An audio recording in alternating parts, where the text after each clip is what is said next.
A number of areas, and in fact it's interesting. It's something that's prompted Freedom House to look at the state of freedom in the U.S. a little more in depth than we're able to do in our annual survey.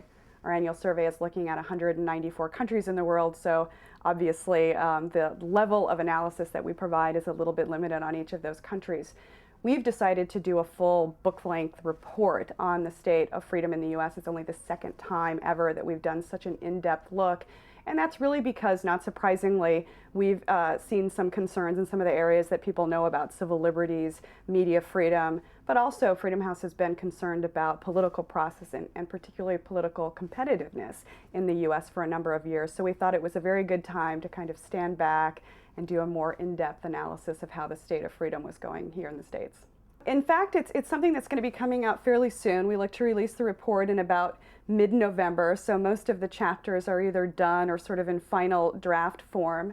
There were no major surprises, I would say, in the report. The areas that we were concerned with, again, civil liberties, sort of media freedom, political competitiveness, tend to be the ongoing issues. Certainly, race relations is something that the U.S. has obviously grappled with over decades. It continues to be one of the most pressing problems that we face in the U.S. By and large, though, we were, on the one hand, obviously, you're always saddened when you see sort of liberties ebb and flow, and in the U.S. we want to always hold ourselves to a higher standard, so we're not happy when we see problems in those areas, although that's our job, is to keep an eye on those. On the other hand, the sort of self-correcting mechanisms that make any democracy work are still functioning quite well in the U.S. And so even though you have sort of slipbacks in, for instance, civil liberties, you've got the media and you've got the Supreme Court stepping in to correct those mistakes. And they tend to be correcting them faster than in periods in the past. And typically, of course, it's been periods of war, periods where there's sort of a pervasive atmosphere of fear, where there's always that temptation to kind of cut back on those liberties.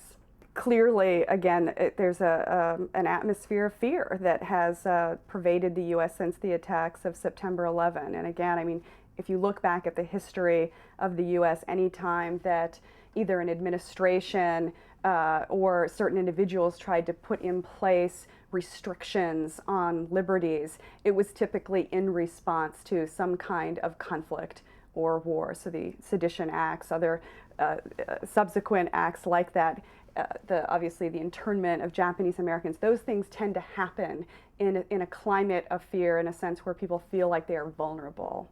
We're optimistic in the sense that the self-correcting mechanisms still tend to be quite strong. So, you know, how did we find out, for instance, about Abu Ghraib? Well, we had people with our own military who reported it, and it was American media who ultimately broke the story. It's good that that is functioning in the way it's supposed to be functioning. Of course, it's terrible to think that our administration would engage in any of the kinds of activities that we've been concerned about, rendition issues, trying to qualify what torture is and so on. Those are the kinds of things that we think, obviously, Americans should be above.